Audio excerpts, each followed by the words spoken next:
नमस्कार साथियों।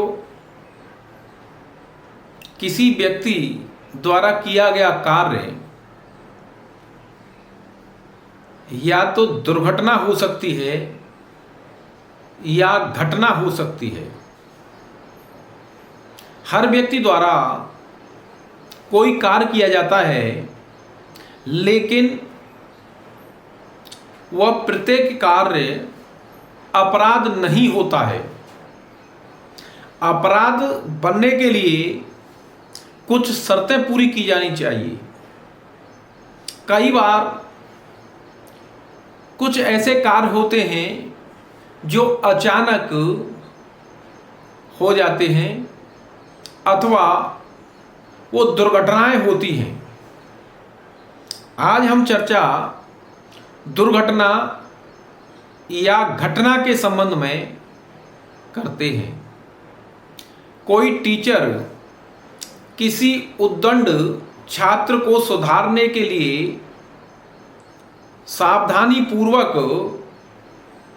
उसकी पिटाई लगाता है। उसका प्रयास रहता है कि उसे कोई चोट ना आ जाए, लेकिन उसको चोट आती है और उसकी मृत्यु हो जाती है। यह आकस्मिक मृत्यु है, यह एक दुर्घटना है। एक कर्मचारी छत से राहगीरों को चेतावनी दे रहा है कि आप लोग निकलें नहीं, सावधान हो जाएं, और बर्फ फेंक रहा है। उस बर्फ के गिरने से एक राहगीर की मृत्यु हो जाती है। ये एक आकस्मिक घटना है और इसमें मृत्यु हो जाती है, तब ये कह सकते हैं कि ये दुर्घटना में मृत्यु हुई है। अभियुक्त और मृतक दोनों बड़े गहरे मित्र थे। दोनों कुश्ती लड़ने के शौकीन थे। वो दोनों आपस में कुश्ती लड़ने के लिए सहमत हुए और कुश्ती लड़ने के दौरान मृतक गिर गया और उसका सिर चबूतरा के किनारे पर टकरा गया, जिससे उसकी मृत्यु हो जाती है। ये एक आकस्मिक घटना रही, ये दुर्घटना है। मुकदमा चला, निर्णित हुआ कि दोनों लोग कुश्ती लड़ने के लिए सहमत थे और कुश्ती के दौरान अगर कोई चोट आ जाती है तो उसके संबंध में भी उनकी सहमति थी। ऐसी स्थिति में अगर उसे क्षति हुई है और ये साक्ष्य नहीं है कि क्षति सांसें पहुंचाई गई, तब ये एक दुर्घटना है। इसके अलावा दुर्घटना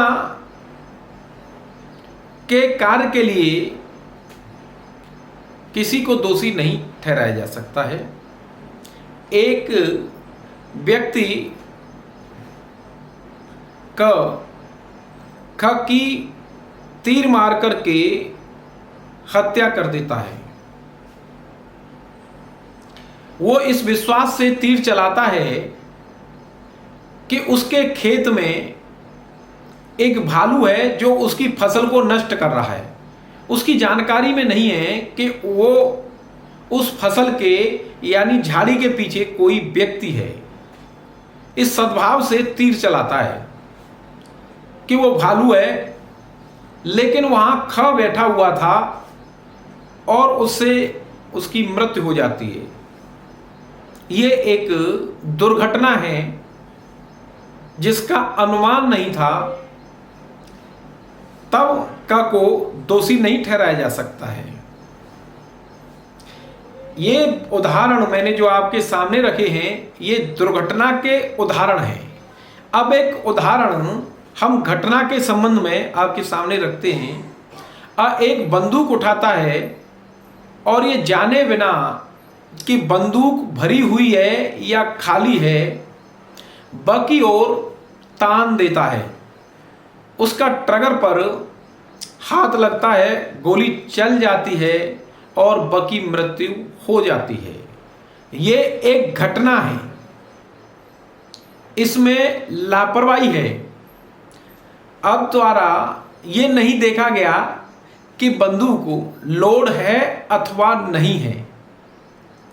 अगर वो उसके द्वारा देखा जाता तब ये दुर्घटना होती, या उसके पास ये विश्वास करने का आधार होता कि बंदूक लोड नहीं है, तब ये दुर्घटना होती। लेकिन यहां प्रयास नहीं किया, सावधानी नहीं रही, उपेक्षा रही। ऐसी स्थिति में ये एक घटना है और इस घटना के लिए आपको दोषी ठहराया जा सकता है। कोई व्यक्ति किसी कार्य के लिए जो दुर्घटना हो, दोषी नहीं ठहराया जा सकता, क्योंकि ये अनायासित, अनइंटेंशनल और अप्रत्याशित, अनएक्सपेक्टेड घटनाएं होती हैं। इनकी कल्पना नहीं की जा सकती है। ये मनुष्य की सीमा से बाहर होती हैं। इनके प्रति सुरक्षा का उपाय नहीं किया जा सकता है।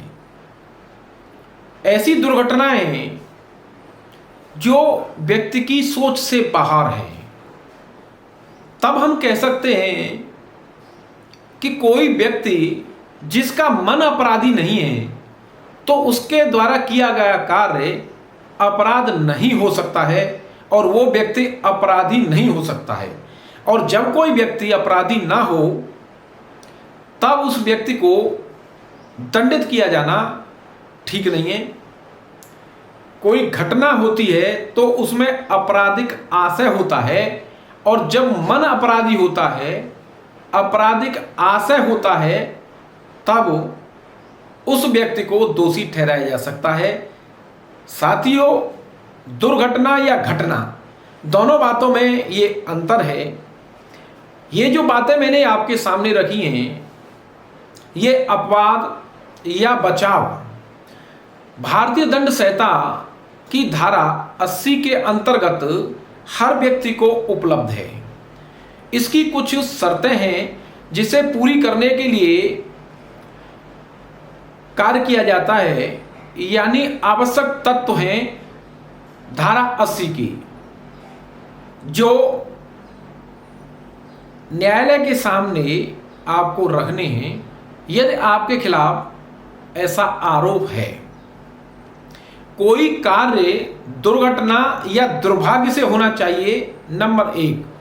नंबर 2, ऐसा कार्य आपराधिक आशय या ज्ञान के बिना होना चाहिए। दुर्घटना विधिक साधनों द्वारा विधिपूर्वक रीति से विधिक कार्य करते हुए की जानी चाहिए। कार्य उचित सतर्कता और सावधानी से किया जाना चाहिए। ये चारों बातें अगर पूरी होती हैं, तब आप दोषी नहीं होंगे, आपकी सजा नहीं हो सकती है, आपको इनका लाभ मिलेगा। साथियों, मैं आपके कमेंट्स का इंतजार करूंगा। मुझे क्या सुधार करना है आप मुझे अवश्य बताएं। क्या चीज़ें एक्सप्लेन नहीं कर पाया हूं, प्लीज़ आप मुझे अवश्य बताइए। और मेरे इस वीडियो यूट्यूब को लाइक, शेयर, सब्सक्राइब अवश्य करें। पुनः धन्यवाद।